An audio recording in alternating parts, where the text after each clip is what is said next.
नमस्कार विद्यार्थी मित्रांनो, आज आपण इतिहासाच्या तिसऱ्या प्रकरणातील ब्रिटिश वसाहतवादाचा संदर्भ लक्षात घेणार आहोत. या उपघटकाविषयी सविस्तर अशा पद्धतीची माहिती आपण या प्रकरणाच्या माध्यमातून घेणार आहोत. मित्रांनो, ब्रिटिश ईस्ट इंडिया कंपनीच्या माध्यमातून व्यापार करण्याच्या निमित्ताने ब्रिटिशांनी भारतामध्ये प्रवेश केला आणि अल्पावधीतच संपूर्ण भारतावरती आपली सत्ता प्रस्थापित केली. ही ईस्ट इंडिया कंपनी 31 डिसेंबर 1600 रोजी इंग्लंडमध्ये स्थापन झालेली होती. ही कंपनी जेव्हा स्थापन झाली तेव्हा या कंपनीच्या समोर काही सीमित अशा स्वरूपाची उद्दिष्ट होती, किंवा सुरुवातीच्या कालखंडामध्ये या कंपनीच्या कामकाजाचं स्वरूप काय होतं, तर सुरुवातीच्या कालखंडामध्ये आपली जहाजं पूर्वेकडील देशामध्ये पाठवणं, त्या ठिकाणी आपल्या मालाची विक्री करणं आणि विक्रीतून जो पैसा गोळा झालेला आहे त्या पैशातून आणि कंपनीनं पाठवलेल्या रकमेतून भारतातील विविध वस्तूंची खरेदी करायची आणि विशेषतः त्यामध्ये मसाल्यांच्या पदार्थांची खरेदी करायची आणि हे खरेदी केलेले वस्तू इंग्लंडच्या बाजारपेठेमध्ये विकायच्या आणि त्यातून अमाप अशा पद्धतीचा नफा कमवायचा. हा सुरुवातीच्या कालखंडामध्ये या ईस्ट इंडिया कंपनीचा सीमित अशा स्वरूपाचा व्यापारी दृष्टिकोन होता. म्हणजे वस्तूंची खरेदी विक्री करायची आणि त्यातून नफा कमवायचा अशा स्वरूपाचा एक मर्यादित असा उद्देश सुरुवातीच्या कालखंडामध्ये ईस्ट इंडिया कंपनीचं होतं. या कामापुरतं ईस्ट इंडिया कंपनीचं सुरुवातीचं कामकाज हे मर्यादित होतं. कालांतराने या कंपनीला भारतामध्ये वखारी स्थापन करण्याची आवश्यकता भासू लागलेली. वखारी स्थापन करण्याच्या अगोदर या कंपनीच्या समोर कोणत्या समस्या होत्या, कोणत्या अडचणी होत्या याचा सुद्धा आढावा आपण घेणं हे क्रमप्राप्त आहे. तर त्याच्यामध्ये पहिलं कारण आपल्याला सांगता येईल की ठराविक कालावधीमध्ये कंपनीला प्रदीर्घ अशा स्वरूपाचा प्रवास करावा लागत होता. म्हणजे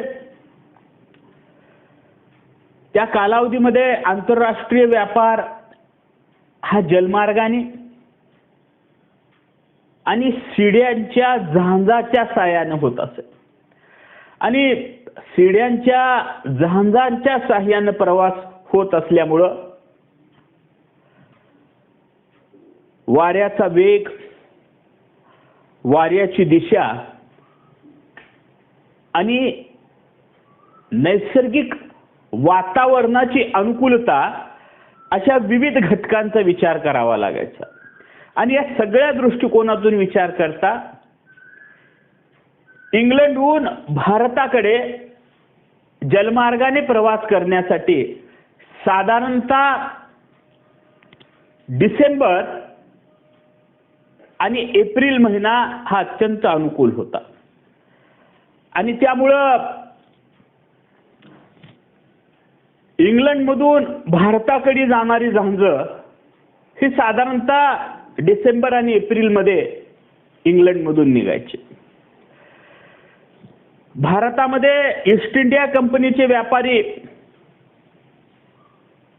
कंपनीचा नौकर वर्ग हा वर्षभर व्यापार करायचा आणि पुढच्या वर्षी जानेवारी महिन्यामध्ये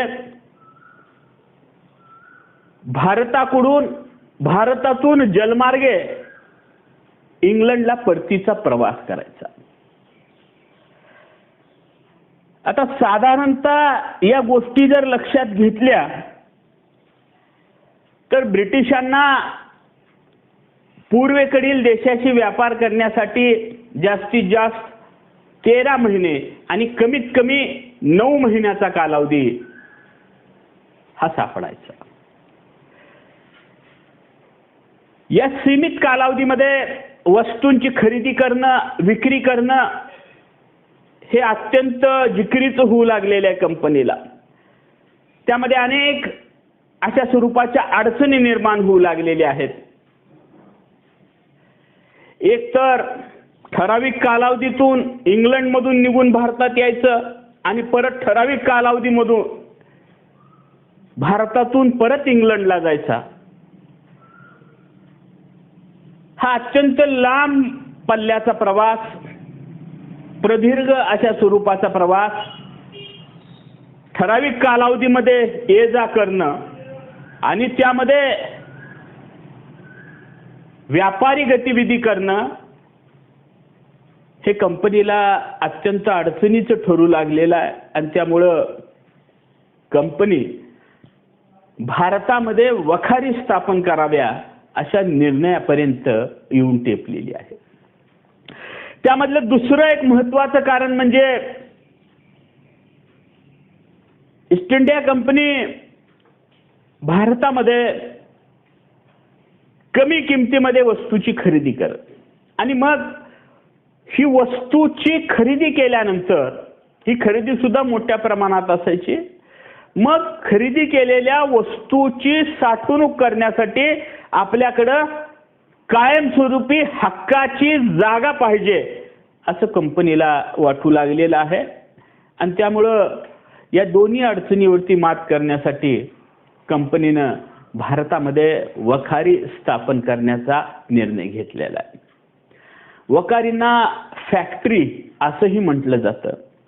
वखारी किंवा फॅक्टरी म्हणजे काय तर ज्या ठिकाणी वस्तूची खरेदी विक्री आणि साठवणुकीचं केंद्र आहे त्याला वखार असं म्हटलं जातं. तर अशा वखारीची स्थापना नंतरच्या कालखंडामध्ये ईस्ट इंडिया कंपनीनं भारतामध्ये आणि पूर्वेकडील अनेक देशांमध्ये केलेली आहे. बघा 1623 मध्ये इंग्लंडचा दुसरा चार्ल्स या राजाने ईस्ट इंडिया कंपनीला एक अधिकाराची नवी सनद बहाल केलेली आहे. ही जी नवी सनद इंग्लंडच्या राजांनी बहाल केली त्यामुळं कंपनीच्या अधिकारामध्ये मोठ्या प्रमाणावरती वाढ झालेली आहे. एक तर कंपनीला आता त्याच्या नौकर वर्गाला शिक्षा करण्याचे अधिकार मिळालेले आहेत. स्वतःच्या पदरी सैन्य बाळगण्याचे अधिकार मिळालेले आहेत. त्याचबरोबर पूर्वेकडील देशाबरोबर व्यापार करण्याची मक्तेदारी किंवा एक अधिकारशाही ईस्ट इंडिया कंपनीला मिळालेली आहे.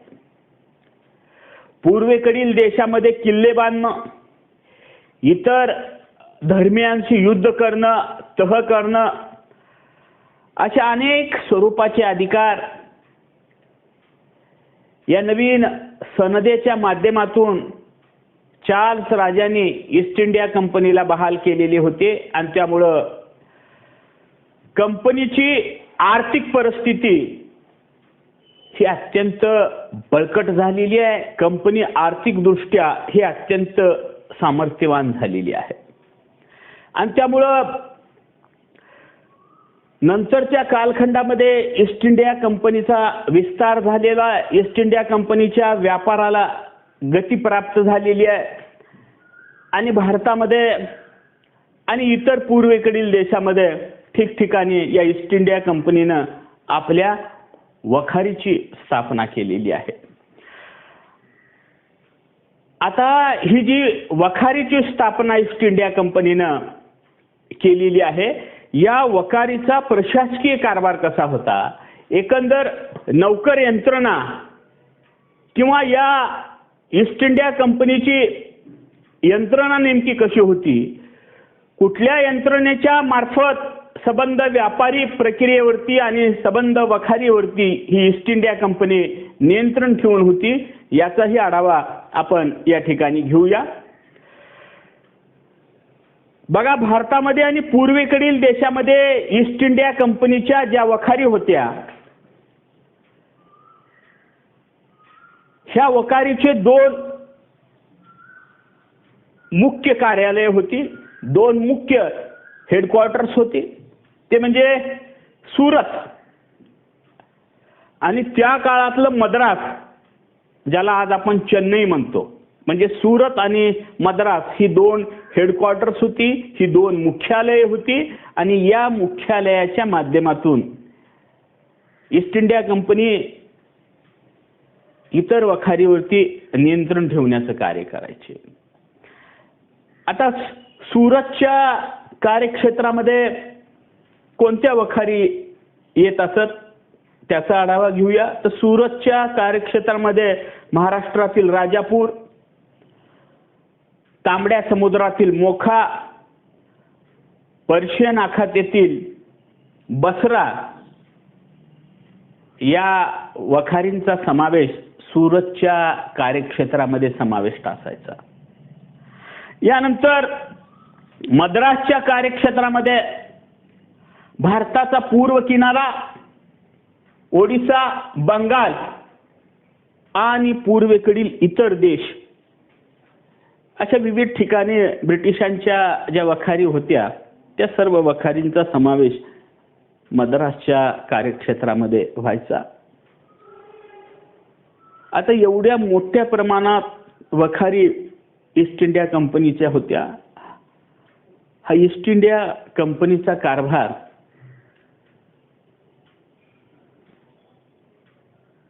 एका विशिष्ट नौकर वर्गावरती अवलंबून होता.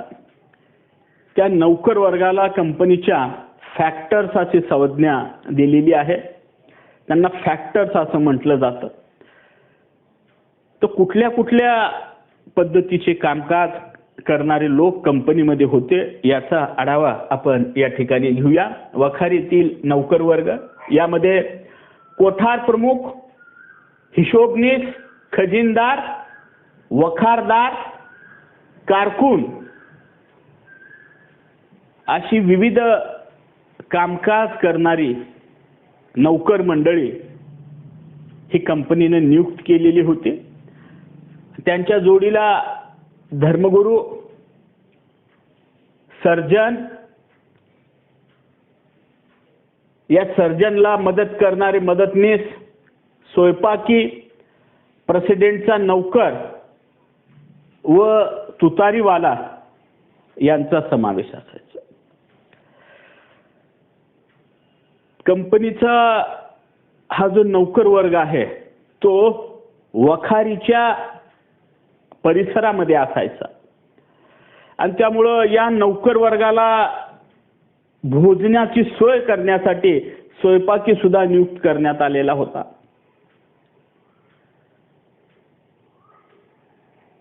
ख्रिश्चन धर्माचा प्रसार करायचा एक उद्देश ब्रिटिशांचा होता आणि त्यामुळं धर्मगुरू सुद्धा यांच्या सोबत असायचे. डॉक्टर, सर्जन मंडळी आणि त्यांना सहकार्य करणाऱ्या इतर अशा पद्धतीचं कर्मचारी वर्ग सुद्धा त्या ठिकाणी तैनात करण्यात आलेला होता. वखारीचा जो प्रमुख आहे, ज्याला प्रेसिडेंट म्हटलं जायचं, त्याची देखभाल करण्यासाठी काही नौकरांची नियुक्ती करण्यात आलेली होती आणि त्याचा मानमर्ताब राखला जावा, तो आल्याची वर्दी हा तुतारीवाला द्यायचा. तर अशा पद्धतीनं हा कंपनीचा नौकर वर्ग होता आणि या नौकर वर्गाच्या माध्यमातून व्यापाराला गती आणि दिशा देण्याचं काम ईस्ट इंडिया कंपनी करू लागलेली होती. कंपनीनं मद्रास जवळ आर्मगाव येथे एक किल्ला बांधलेला आहे. तो मद्रास येथे फोर्ट सेंट जॉर्ज हा किल्ला त्यांनी बांधलेला आहे.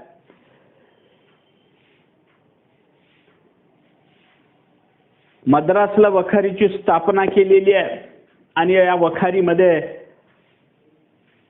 टाकसाळीची सुद्धा त्यांनी निर्मिती केलेली आहे. या टाकसाळीमध्ये चांदी, तांबे, जस्त अशा विविध धातूंपासून नाणी ही पाडली जायची. तर अशा पद्धतीनं सुरत आणि मद्रास या दोन मुख्यालयाच्या माध्यमातून विविध नौकर वर्गाच्या सहाय्यानं कंपनी त्याच्या वखारीवरती नियंत्रण प्रस्थापित करण्याचं कार्य ही करत होती. यानंतर आपण मुंबई बेटाचा संदर्भ लक्षात घेऊया. मुंबई बेट हे लहान लहान अशा 7 बेटांचा समूह आहे. म्हणजे 7 बेटांच्या समूहाला मुंबई बेट असं म्हटलं जातं. या 7 बेटांमध्ये मुंबई, माहीम, परळ, वडाळा, शीव आणि माझगाव या बेटांचा समावेश या ठिकाणी होतो आणि या 7 बेटांच्या समूहाला मुंबई बेट म्हटलं जायचं. आता ह्या मुंबई बेटावरती पोर्तुगीजांचं वर्चस्व होतं. 1661 मध्ये पोर्तुगीज राजकन्या ब्रॅगांझा आणि इंग्लंडचा राजा चार्ल्स दुसरा यांचा हा विवाह ठरलेला आहे आणि या विवाहाप्रित्यार्थ पोर्तुगालच्या राजाने आपल्या जावयाला अर्थात चार्ल्स द्वितीयला मुंबई बेट आंदोलन दिलेला आहे. म्हणजे आपल्या जावयाला मुंबई बेट त्यांनी भेट दिलेला आहे. आता ब्रिटिशाकडं मुंबई बेट आल्यानंतर चार्ल्सनी 1665 मध्ये अब्राहम सिपमन याची मुंबईच्या गव्हर्नरपदी नियुक्ती केलेली आहे आणि त्याला मुंबई बेटाचा कारभार करायला सांगितलेला आहे.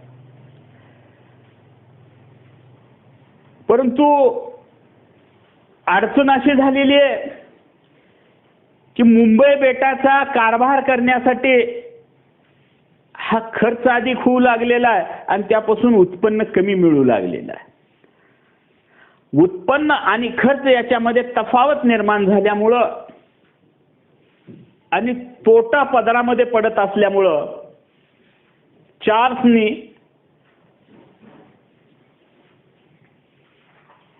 मुंबई बेट ईस्ट इंडिया कंपनीला भाड्यानं दिलेला आहे. मुंबई बेटाचा ताबा ईस्ट इंडिया कंपनीकडे आल्यानंतर ईस्ट इंडिया कंपनीनं 1669 मध्ये सर जॉर्ज ऑकिझडन याची मुंबई बेटाचा गव्हर्नर व कमांडर इन चीफ म्हणून त्याची नियुक्ती केलेली आहे. हा ऑकिझडन जो आहे हा कार्यकुशल अशा पद्धतीचा व्यक्ती राहिलेला आहे. हा प्रशासक राहिलेला आहे. या अगोदर तो सुरत वखारीचा प्रेसिडेंट होता. त्याची कार्याची चुणूक त्यांनी दाखवलेली होती आणि त्यामुळं मुंबईचा कारभार ईस्ट इंडिया कंपनीनं या जॉर्जवरती सोपवलेली आहे. त्याचबरोबर मुंबई बेटावरती व्यापार उदीम वाढीला लागला पाहिजे आणि त्यामुळं विविध कारागिरांना आणि व्यापाऱ्यांना या बेटावरती राहायला ईस्ट इंडिया कंपनीनं प्रोत्साहन द्यायला सुरुवात केलेली आहे. आणि मुंबईमध्ये टाकसाळीची स्थापना करण्यात आलेली आहे, निर्मिती करण्यात आलेली आहे. या टाकसाळीतून सोने, चांदी आणि विविध मिश्र धातूंची नाणी पाडली जाऊ लागलेली आहेत. ईस्ट इंडिया कंपनीनं मुंबईच्या संरक्षणाची सुद्धा खास काळजी घेतलेली आहे. त्यासाठी काही शस्त्रधारी सैनिकांची नियुक्ती केलेली आहे आणि त्याच्या बरोबर काही ठराविक संख्येमध्ये झांजू सुद्धा त्या ठिकाणी तैनात करण्यात आलेले. तर अशा पद्धतीनं मुंबई बेटाचा विकास झाला पाहिजे यासाठी ईस्ट इंडिया कंपनीनं योग्य अशी पावलं उचललेली, धोरणं आखलेली आहेत आणि त्यामुळे नंतरच्या कालखंडामध्ये मुंबई बंदराचा विकास हा मोठ्या प्रमाणावरती